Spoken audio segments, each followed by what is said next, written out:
नमस्कार, मैं डीके राज आप सभी का अपने YouTube चैनल में बहुत बहुत स्वागत करता हूं। आइए हम सब फिर अध्ययन की ओर आगे बढ़ते हैं और इस वीडियो के माध्यम से कुछ खास और बहुत महत्वपूर्ण जानकारियों को हासिल करते हैं।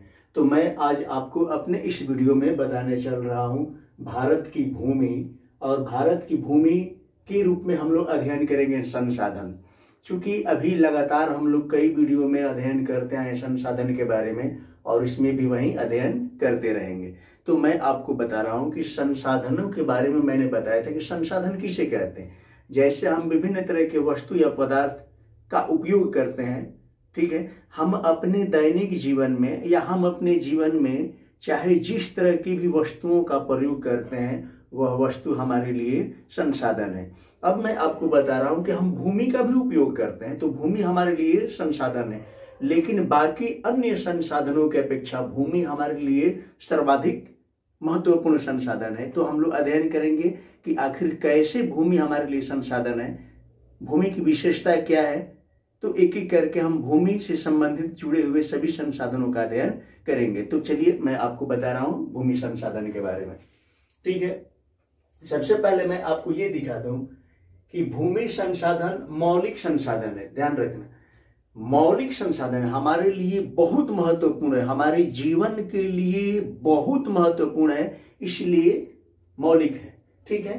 तो ये मौलिक संसाधन के रूप में है, इसलिए क्योंकि यहाँ पर कौन कौन से हम कार्य कर सकते हैं, जिसमें कुछ का नाम मैं आपको बता दूं। जैसे हम लोग कृषि कर सकते हैं या करते हैं, क्योंकि ये हमारे जीवन के लिए बहुत महत्वपूर्ण है।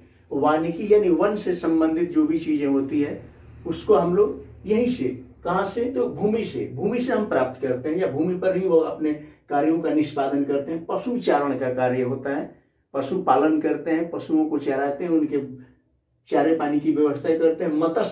मत्स्य का मतलब होता है कि मछली इत्यादि को प्राप्त करना हम भूमि से ही करते हैं, यानी भूमि पर ही पानी के माध्यम से हम मछली को प्राप्त करते हैं। खनन, भूमि के अंदर बहुत से ऐसी खनिज पदार्थ है जिसे हम लोग खनन करते हैं, मतलब उसकी खुदाई करके बाहर निकालते हैं और उसे प्राप्त करके अपनी जीविका चलाते हैं। वन्य जीव का मतलब होता है कि वनों में पाए जाने वाले विभिन्न तरह के जीव, पेड़ पौधे से लेकर और अन्य तरह के जानवर तक, ठीक है। वन्य जीव। परिवहन का मतलब होता है कि किसी वस्तु को किसी के द्वारा ढोया जाए, उसको परिवहन कहा जाता है। तो परिवहन का कार्य हम लोग विभिन्न तरह से, जैसे विभिन्न गाड़ियों से, रेलगाड़ियों से इत्यादि से हम परिवहन का कार्य लेते हैं, ये जो कि भूमि पर ही संपन्न होता है, ठीक है।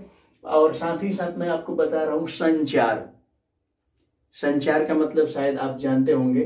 संचार का मतलब कि हम विभिन्न तरह के अपने समाचार या फिर विभिन्न तरह के वस्तुओं को एक स्थान से दूसरे स्थान ले जाते हैं, या दूसरे व्यक्ति से खुद प्राप्त करते हैं, या खुद की वस्तु को हम दूसरों तक पहुंचाते हैं। तो इन सभी कार्यों में हम संचार का नाम ले सकते हैं, अर्थात इसको हम कहते हैं संचार, ठीक है।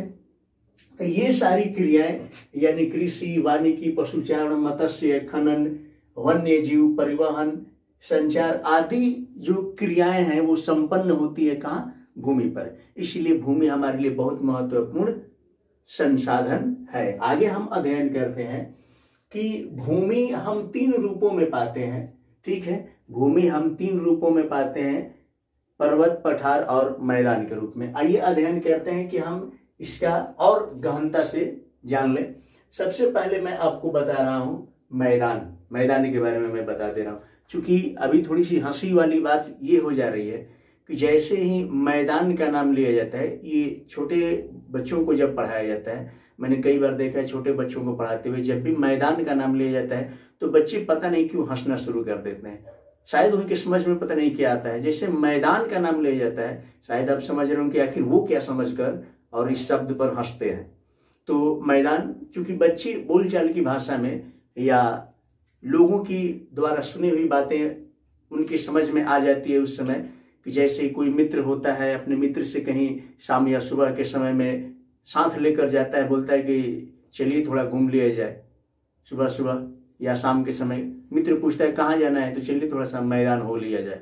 तो मैदान शब्द को सुनते ही बच्चे क्या होते हैं, हंसने लगते हैं, क्योंकि उन्हें वास्तविक मैदान के बारे में पता नहीं। मैदान का मतलब होता है कि आसपास की भूमि की अपेक्षा समतल भूमि वह भूमि जो आसपास की भूमि की अपेक्षा समतल हो। आसपास का मतलब कि दूर दूर तक के क्षेत्रों में फैला होगा, तो आसपास की भूमि की अपेक्षा समतल भूमि जो होता है वो मैदान कहलाता है।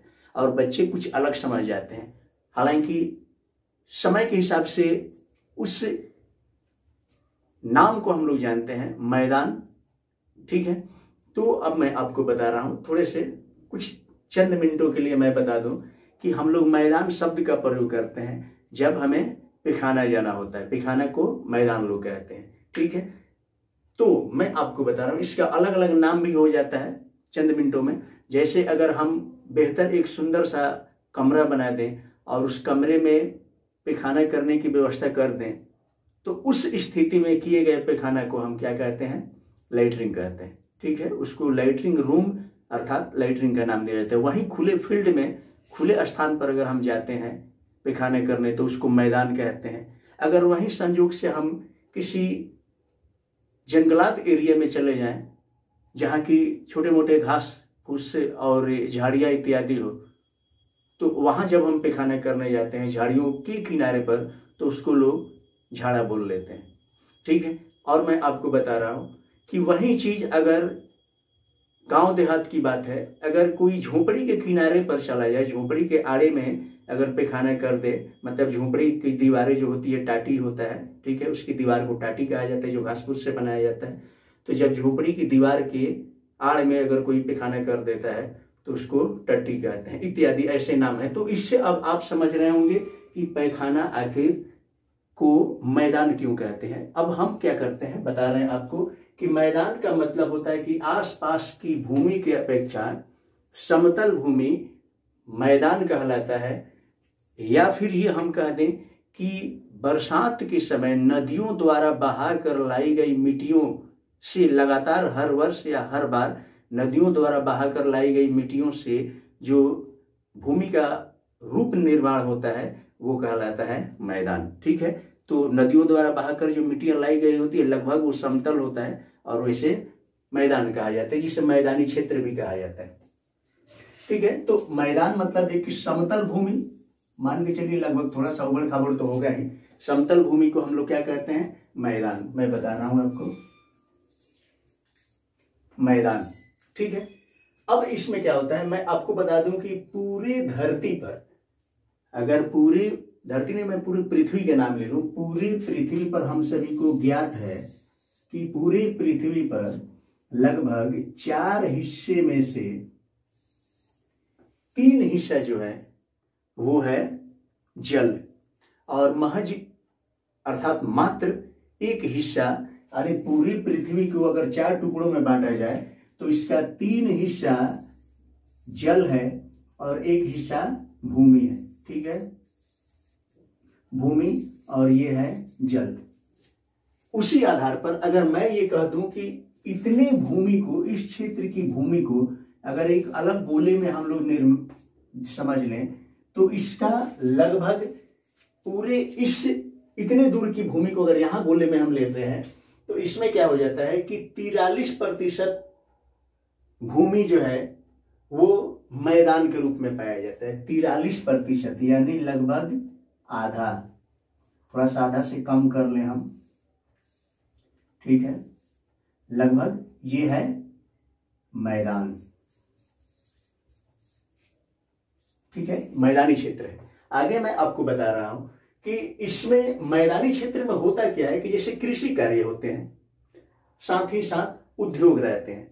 तो कृषि कार्य और उद्योग ये 2 क्रियाएं या इससे मिलती जुलती कुछ और भी क्रिया है, तो मूलतः कृषि और उद्योग ये 2 क्रियाएं मैदानी क्षेत्रों में संपन्न होती है या मैदानी क्षेत्रों में ये हम कार्य करते हैं।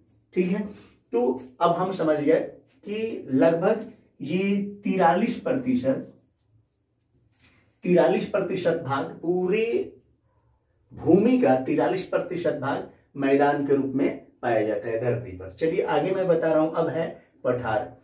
पठार जो है वो 27% है। ठीक है, अब इसमें से आधा अगर किया जाए तो आधा से थोड़ा सा कम है। ठीक है, इसको हम कह सकते हैं पठार। ये कितना हिस्सा में है? तो 27% है। ठीक है, ये कुल मिला के पठार भूमि पर 27% पाया जाता है। इसमें पठार में विशेषता क्या होती है कि खनिज पाए जाते हैं।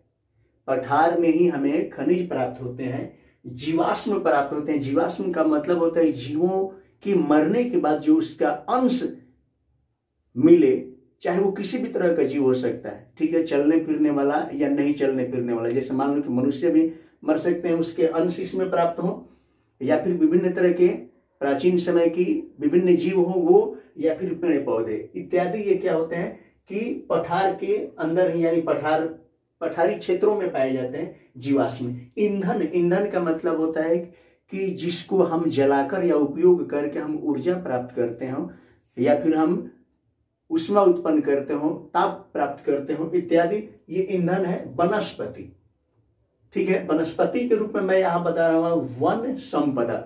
वन मतलब 1, 1, 2, 3, 4 इत्यादि, ठीक है।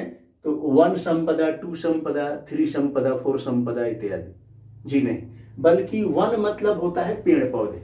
जहां पेड़ पौधे अधिक होते हैं उसको वन कहते हैं, या मूल रूप से हम पेड़ पौधों को वन कह सकते हैं या कहते भी हैं। सही है, बिल्कुल। तो वन संपदा यानी कि पठारी क्षेत्रों में ही सबसे अधिक वन पाए जाते हैं। तो अब हम लोग जान चुके हैं कि पठार में क्या क्या मिलता है, पठार कितना प्रतिशत है, मैदान कितना प्रतिशत है। अब आगे हम लोग अध्ययन करेंगे पर्वत के बारे में।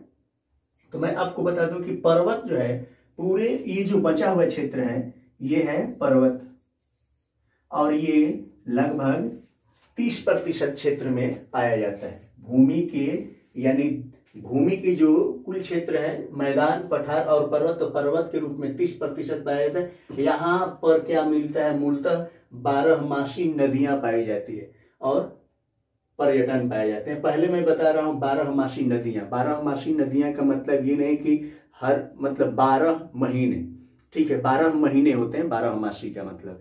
तो 12मासी का मतलब ये नहीं कि 12 महीने में अलग अलग नदियां पाई जाती, जी नहीं, बल्कि 12मासी नदियां का मतलब होता है कि ऐसी नदी जो सालों भर बहती हुई रहती है। अब नदी तो बहती है, लेकिन सालों भर नदी कहाँ बहती है, जो पर्वतों से, यानी पर्वत से जिन नदियों का निर्माण होता है वह 12मासी होती है। तो मैं यहाँ पर आपको बता रहा था, छोटा सा चित्र के द्वारा मैं आपको बता दूं कि जैसे ये हो गया मैदान, थोड़ा सा उबड़ खाबड़ भूमि को हम कह सकते हैं पठार, और बहुत ज्यादा उबड़ खाबड़ क्षेत्र को हम कह सकते हैं पर्वत, ठीक है। तो होता क्या है कि पठार के बाद पर्वत जो होते हैं बहुत ऊंचे होते हैं, काफी ऊंचे होते हैं, और पर्वत बहुत अधिक ऊंचे होने के कारण इस पर बर्फ जम जाते हैं अधिक ठंड के कारण, और बर्फ जो होते हैं वो पहाड़ों पर से टूट टूट कर, अधिक भारी हो जाने के कारण टूट कर या फिसल कर धरती पर नीचे की ओर आते हैं, ठीक है। और नीचे आते हैं तो गर्मी अधिक पाए जाने के कारण फिर वो बर्फ पिघलने लगते हैं, पिघलते हैं तो वो पानी बनकर क्या होता है कि बहने लगता है, और वो नदी के रूप में पानी निकलता है, जिसे 12मासी नदियां कहते हैं। नदी दो तरह का होता है, एक होता है 12मासी और एक होता है बरसाती, ठीक है। तो बरसाती नदी जो होता है, बरसात के समय में धरती पर अधिक पानी बरसने के कारण पानी किसी गड्ढे के रास्ते से, यानी ढलान रास्ते से होकर गुजरता है तो नदी के रूप में आता है। लेकिन बरसात खत्म होता है, जो पानी का जमाव रहता है वो भी खत्म हो जाता है और नदियां सूख जाती है, ठीक है। लेकिन पर्वतों से जो नदियां निकलती है वो सदैव बहती रहती है, वो जिंदा रहती है, अर्थात उसमें हर समय पानी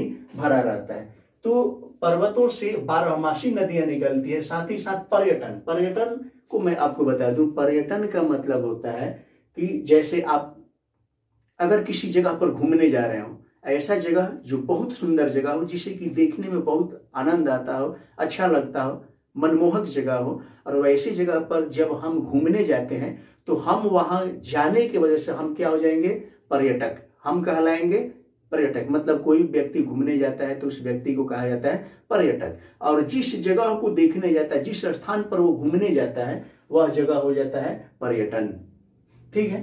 तो पर्वत पर ज्यादातर 12मासी नदियां निकलती है और पर्वतों पर ज्यादातर लोग घूमने जाते हैं, इसलिए पर्यटन के रूप में भी उपयोग में आता है। तो हम लोग कुल मिलाकर ये 3 चीजें जान चुके हैं, मैदान, पठार, पर्वत।